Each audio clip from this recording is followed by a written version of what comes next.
दोस्तों आज के इस वीडियो के द्वारा मैं आपको ये सिखाने वाला हूँ कि आप किस प्रकार से किसी भी सर्किट डायग्राम का इस्तेमाल करके कैसे वायरिंग करोगे।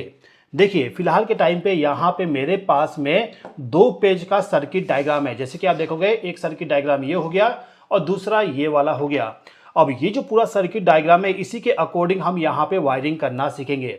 तो यहाँ पे जो हमारा सबसे पहला सर्किट डायग्राम है ये वाली, इस सर्किट डायग्राम में आप देखोगे यहाँ पे एक सिंबल बनाया गया है। ये जो सिंबल होता है ये सिंबल होता है कॉन्टेक्टर का। जैसे कि आप देखोगे ये मेरे पास में एक कॉन्टेक्टर है, इस कॉन्टेक्टर का सिंबल यहाँ पे बनाया गया है। अब यहाँ पे जो सर्किट डायग्राम है इस सर्किट डायग्राम में बताया जा रहा है कि जो हमारा कॉन्टेक्टर है इसको चालू करने के लिए जो फेज सप्लाई है उस फेज सप्लाई को कनेक्ट करके लाइए और कॉन्टेक्टर का जो A1 टर्मिनल है, जैसे कि आप देखोगे यहाँ पे A1 लिखा हुआ है, A1 टर्मिनल के साथ इसको कनेक्ट कर दीजिए। मतलब कि ये जो फेज सप्लाई है इस फेज सप्लाई को ले जाके यहाँ पे जो A1 लिखा हुआ है इसके साथ हमें इसको कनेक्ट करना होगा। इसके बाद जो न्यूट्रल पावर सप्लाई है इस न्यूट्रल पावर सप्लाई को ले जाके A2 टर्मिनल के साथ कनेक्ट करना होगा। यदि आप यहाँ पे कॉन्टेक्टर में भी देखोगे तो कॉन्टेक्टर में भी यहाँ पे लिखा हुआ है A2, मतलब कि इस पॉइंट पे हमें न्यूट्रल पावर सप्लाई कनेक्ट करना होगा। तो ये जो सर्किट डायग्राम है इस सर्किट डायग्राम के अनुसार हम कनेक्शन एक बार करते हैं, उसके बाद इसको हम फॉलो करेंगे फिर इसको फॉलो करेंगे। तो सर्किट डायग्राम में सबसे पहले कहा जा रहा है फेज सप्लाई को ले जाके A1 टर्मिनल के साथ कनेक्ट करिए। इसके लिए मैं यहाँ पे एक वायर ले लेता हूँ। इस वायर को मैं ले जाऊंगा सबसे पहले तो MCB के साथ कनेक्ट करूंगा। ये जो MCB है इस MCB में देखोगे यहाँ पे फेज सप्लाई और यहाँ पे न्यूट्रल सप्लाई कनेक्ट किया गया है। अभी के टाइम पे हमें फेज सप्लाई इस्तेमाल करना है तो इस वायर को लेके जाना है और फेज सप्लाई वाली जो टर्मिनल होगी उसके साथ इस वाले वायर को कनेक्ट करना होगा। अब इस वायर से जो पावर सप्लाई जाएगा वो जाएगा कॉन्टेक्टर के A1 टर्मिनल पे। यहाँ पे A1 टर्मिनल है तो इसके साथ इस वाले वायर को मैं कनेक्ट कर देता हूँ इस प्रकार से। तो इस ड्राइंग के अकॉर्डिंग जो फेज सप्लाई है उसको ले जाके हमें A1 के साथ कनेक्ट करना है, तो वो काम हमने कर दिए। अब यहाँ पे कहा जा रहा है कि जो न्यूट्रल पावर सप्लाई है इसको ले जाके A2 के साथ कनेक्ट करिए। तो न्यूट्रल के लिए मैं यहाँ पे ब्लैक वायर इस्तेमाल करता हूँ और इस वायर को ले जाके सबसे पहले तो MCB के साथ कनेक्ट कर दूंगा, मतलब कि न्यूट्रल पावर सप्लाई के साथ कनेक्ट कर दिया। अब इस वायर का जो दूसरा सिरा है इसको लेके आएंगे और कॉन्टेक्टर का जो A2 टर्मिनल है, जैसे कि आप देखोगे यहाँ पे A2 टर्मिनल है तो इस वाले टर्मिनल के साथ इस वाले वायर को हम इस प्रकार से कनेक्ट कर देंगे। अब इतना जो कनेक्शन किया गया है इस कनेक्शन के अकॉर्डिंग क्या वर्किंग होती है चलिए एक बार देखते हैं। तो मैं इस कॉन्टेक्टर को एक बार सीधा कर देता हूँ, फिर यहाँ पे MCB जो है इस MCB को मैं चालू करता हूँ, इसको मैं चालू करता हूँ। यहाँ पे आप देखोगे कॉन्टेक्टर मेरा चालू हो गया, मतलब कि MCB का जो पावर सप्लाई है इसको चालू करने पे कॉन्टेक्टर चालू और पावर सप्लाई को बंद करने पे यहाँ पे कॉन्टेक्टर भी बंद। आप देखिए कॉन्टेक्टर चालू और कॉन्टेक्टर बंद। अभी के टाइम पे क्या हो रहा है, कॉन्टेक्टर हमारा इस वाले MCB के जरिए चालू बंद हो रहा है। मतलब कि कॉन्टेक्टर का जो कोयल होता है, कोयल का टर्मिनल होता है A1 A2, तो उस टर्मिनल पे यदि हम पावर सप्लाई प्रोवाइड करेंगे तो कॉन्टेक्टर हमारा चालू हो जाएगा। इतना चीज़ तो आपको समझ में आ गया होगा। अब यहाँ पे जो सेकेंड ड्राइंग है इस ड्राइंग को आप देखिए। इस ड्राइंग में भी पूरा कनेक्शन सेम बताया गया है, जैसे यहाँ पे बताया गया सेम टू सेम है। केवल यहाँ पे इस पॉइंट पे यहाँ पे बीच में एक स्विच को लगाया गया है और ये जो स्विच है ना ये स्विच हमारा पुश बटन है। इस प्रकार का यदि आपको सिंबल दिख जाए तो आप समझ लीजिएगा कि वहां पे पुश बटन का इस्तेमाल किया गया है। पुश बटन कौन सा है मैं आपको दिखाता हूं, ये वाली, इसको हम बोलते हैं पुश बटन। पुश बटन भी 2 टाइप का आता है, एक तो NO दूसरा NC। यहाँ पे NO पुश बटन इस्तेमाल किया गया है तो जो आपका पुश बटन होगा उसके पीछे में जो एलिमेंट लगा होगा वो NO वाली होना चाहिए। अब ये जो पुश बटन है इसको हमें सिंपली इस वाले पावर सप्लाई के बीच में सीरीज में कनेक्ट करना है। इसके लिए हम क्या करेंगे, यहाँ पे जो हमारा फेज सप्लाई वाली वायर है, जैसे कि आप देखोगे ये फेज सप्लाई का वायर है और इसी के बीच में हमारा ये वाला पुश बटन कनेक्ट था। तो मैं क्या करता हूँ, यहाँ पे मेरा जो फेज सप्लाई वाली वायर है इसको बीच में कट कर देता हूँ। यहाँ पे मैंने कट कर दिया।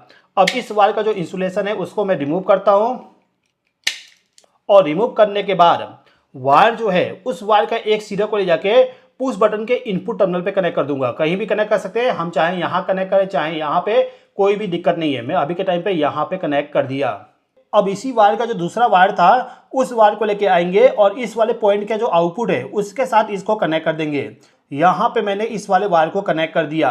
अब ये जो पुश बटन है इसको यदि हम फेज सप्लाई के बीच में कनेक्ट कर देंगे तो इस कंडीशन में क्या होगा चलिए देखते हैं।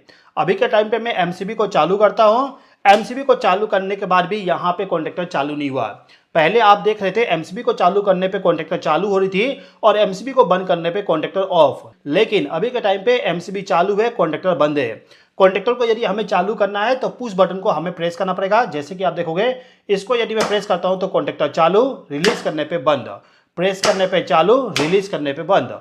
तो अभी के टाइम पे आप ये समझिए कि जो कॉन्टेक्टर है उसको चालू करने के लिए जो पावर सप्लाई जा रहा है, उस पावर सप्लाई के बीच में यदि हम स्विच को लगा देंगे तो उस वाले स्विच को प्रेस करने के बाद ही कॉन्टेक्टर चालू होगा और उसको ऑफ करने पे कॉन्टेक्टर भी ऑफ हो जाएगा। तो ये जो सेकंड सर्किट डायग्राम है, इस सर्किट डायग्राम को हमने बना दी है। अब इसी सर्किट डायग्राम को और भी मॉडिफाई करके यहाँ पे तीसरा सर्किट डायग्राम बनाया गया है। इस सर्किट डायग्राम में आप देखोगे यहाँ पे एक कॉन्टैक्ट लगाया गया है। ये जो कॉन्टैक्ट है, इस कॉन्टैक्ट को हम बोलते हैं एनो कॉन्टैक्ट। अब ये एनो कॉन्टैक्ट किसका है, तो आप देखोगे यहाँ पे जो नाम लिखा हुआ है K1 लिखा हुआ है और इस वाले कॉन्टैक्टर का नाम भी K1 है। अब देखोगे यहाँ पे भी K1 लिखा हुआ है, यहाँ पे K1 लिखा हुआ है, मतलब कि इस कॉन्टैक्टर का एनो कॉन्टैक्ट यहाँ पे इस्तेमाल किया गया है।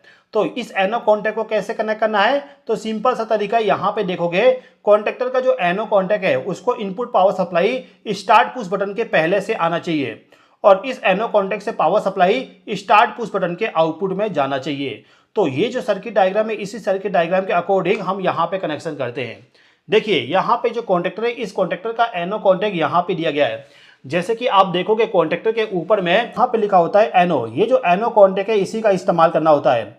एनो कॉन्टैक्ट का इस्तेमाल हम ऑन इंडिकेशन के लिए या फिर किसी कॉन्टैक्टर को होल्ड करने के लिए इस्तेमाल करते हैं, ठीक है। तो ये जो 13 नंबर का टर्मिनल है, इस पे हमें इनकमिंग पावर सप्लाई देना होगा। मतलब कि हमें क्या करना होगा कि जो पुश बटन है, इस पुश बटन के जहां पे वायर कनेक्ट किया गया है उसी के साथ हमें एक वायर को कनेक्ट करना होगा। कनेक्ट करने से पहले पावर सप्लाई को हमें बंद करना होता है। पावर सप्लाई को बंद करने के बाद इसी वायर के साथ हम एक और वायर को कनेक्ट कर देंगे इस प्रकार से।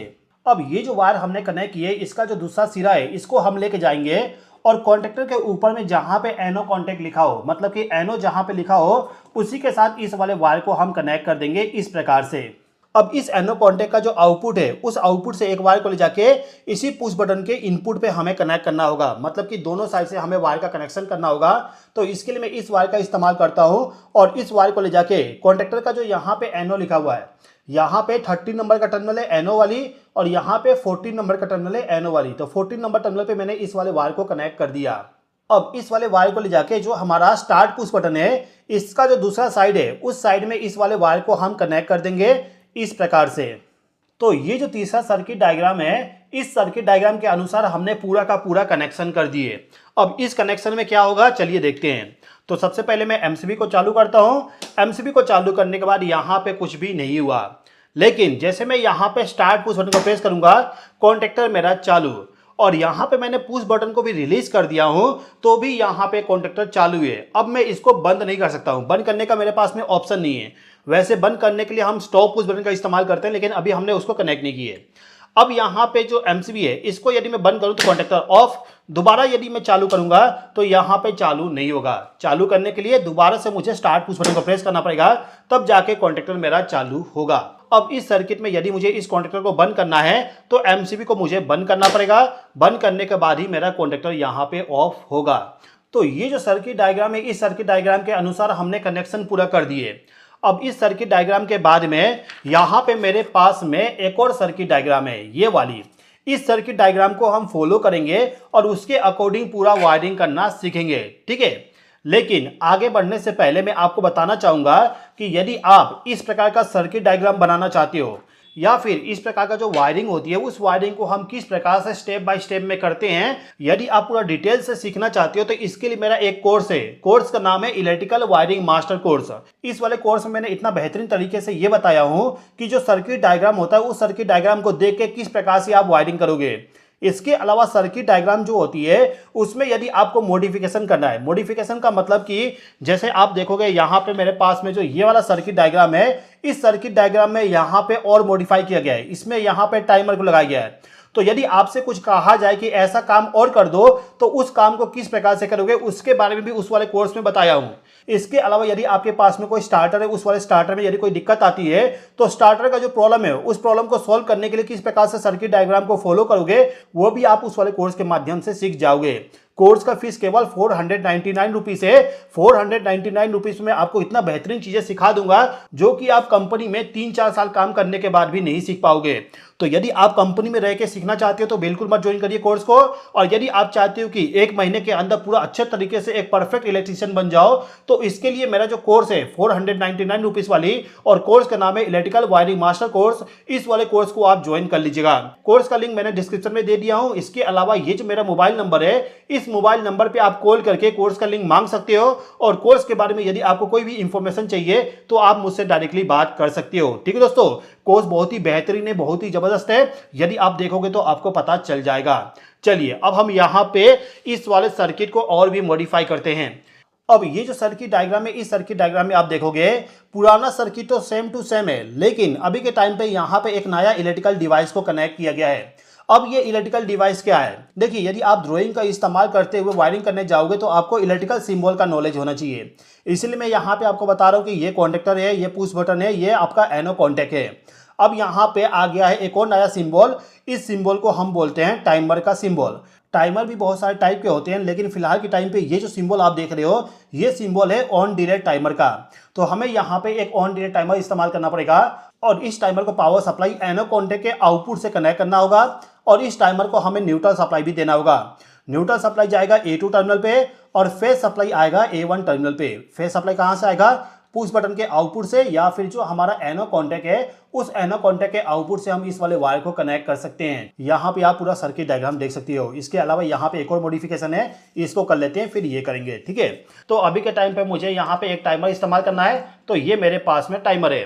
अब इस टाइमर को यदि आप देखोगे तो यहाँ पे लिखा हुआ है A1, और इस पॉइंट पे लिखा हुआ है A2। तो A1 जहां पे लिखा हुआ है वहां पे हमें फेज सप्लाई देना है पुश बटन के आउटपुट से, या फिर कॉन्टेक्टर जो है उस कॉन्टेक्टर का जो एनो कॉन्टेक्ट है उसके जरिए, और A2 टर्मिनल पे हमें न्यूट्रल सप्लाई प्रोवाइड करना होगा। तो सबसे पहले न्यूट्रल सप्लाई प्रोवाइड करते हैं। न्यूट्रल सप्लाई कहां से जाएगा?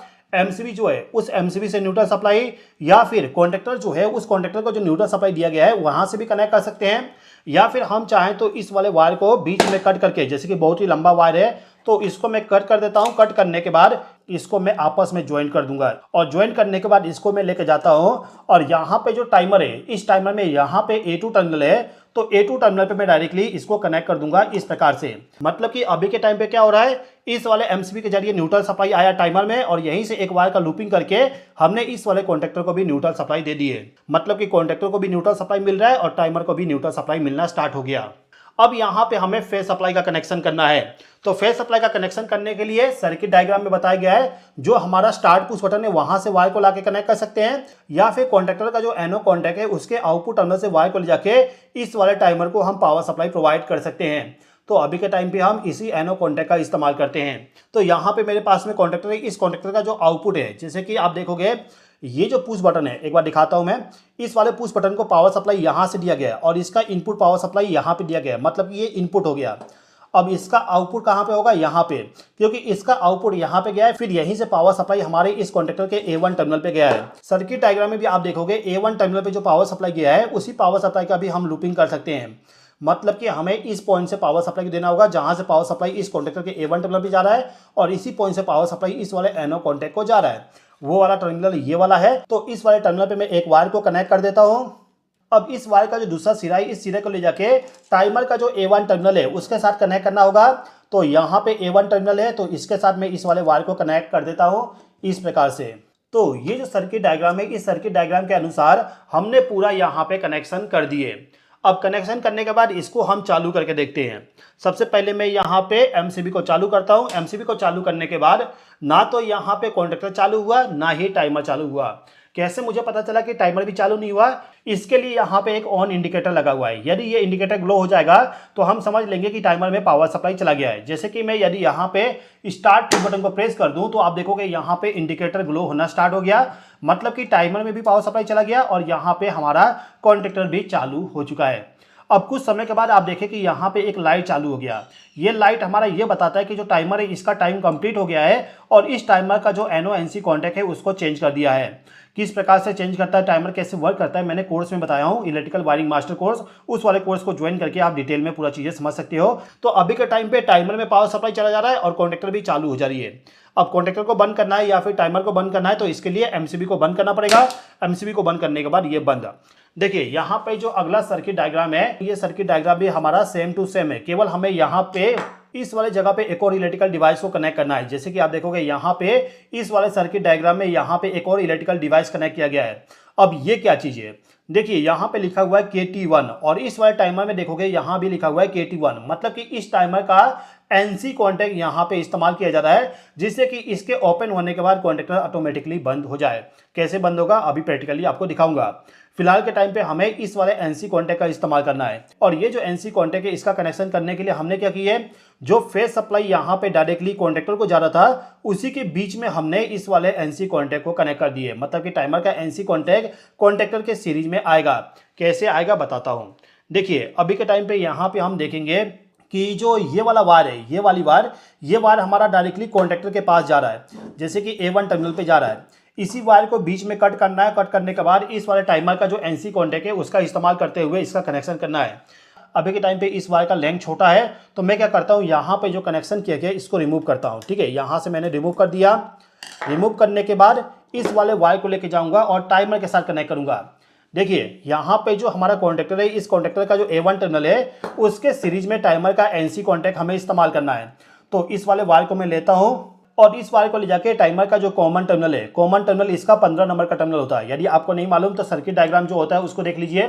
सर्किट डायग्राम में आप देखोगे यहाँ पे जो 15 नंबर का टर्मिनल है, ये टर्मिनल हो गया कॉमन टर्मिनल, 16 हो गया NC कॉन्टैक्ट और 18 नंबर का टर्मिनल जो होता है वो होता है NO कॉन्टैक्ट। तो हमें यहाँ पे 15 और 16 नंबर का टर्मिनल इस्तेमाल करना है। सबसे पहले हमें 15 नंबर के टर्मिनल पे पावर सप्लाई को कनेक्ट करना होगा। तो मैं यहाँ पे इस वाले वायर को ले जाके टाइमर का जो 15 नंबर का टर्मिनल है, मतलब कि कॉमन टर्मिनल जो है उसके साथ इसको कनेक्ट कर दिया।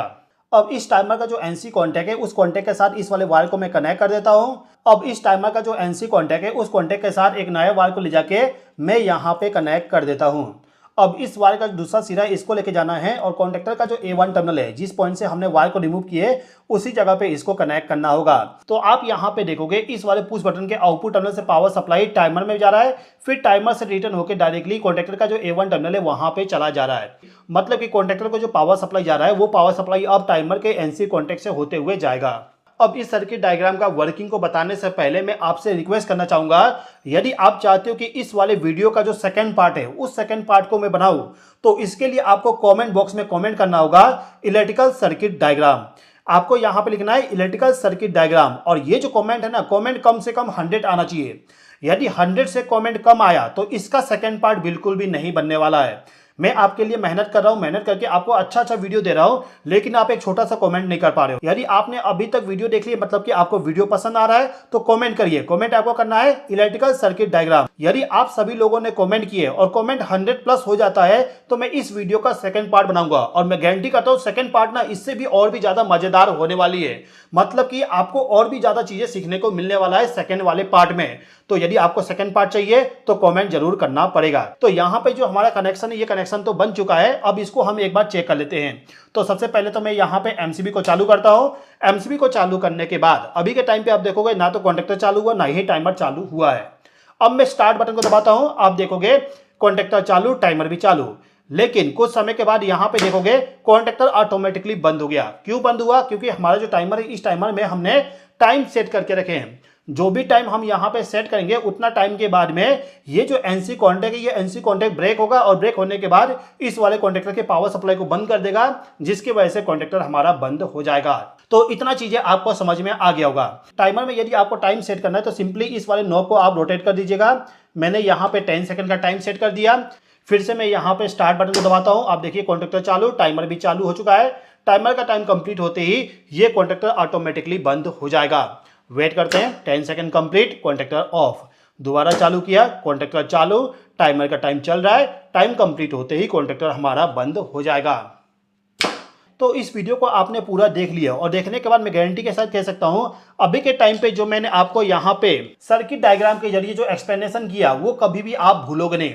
यदि आप और भी डिटेल से पूरा सीखना चाहते हो तो इसके लिए मेरा जो कोर्स है इलेक्ट्रिकल वायरिंग मास्टर कोर्स, उस वाले कोर्स को ज्वाइन कर लीजिएगा। मैं गारंटी करता हूं कि आपका जो नॉलेज है उस नॉलेज में बहुत ही ज्यादा बूस्ट आ जाएगा उस वाले कोर्स को कंप्लीट करने के बाद। कोर्स का फीस केवल 499 रुपीज है। इतना कम कीमत में आपको बहुत ही ज्यादा नॉलेज देने वाला हूं जो कि आपको 2-3 साल काम करने के बाद भी नॉलेज नहीं मिलेगा। उम्मीद करता हूं कि ये वीडियो आपको पसंद आएगा। इस वीडियो को देखने के लिए धन्यवाद।